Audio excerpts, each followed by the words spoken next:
The Philippines is an incredible nation with so much potential, but to truly succeed, you need to make big changes. First, end corruption. Drain the swamp like I did in America. Second, strengthen your military. No one will mess with a strong Philippines. And third, put your people first. Jobs, safety, and prosperity should be your mission. Believe me, nobody knows winning like I do. And if you take charge, the Philippines will be unstoppable. God bless the Philippines. Now go out there and make it happen. Taong bayan, di ba? Nakakahiya. Korupsyon. Hindi na sila hindi sila kontento, walang contentment. Ayan.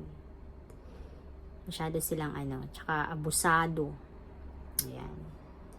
Porque nandun sila sa posisyon, is inaabuso nila yung kanilang posisyon. Diba?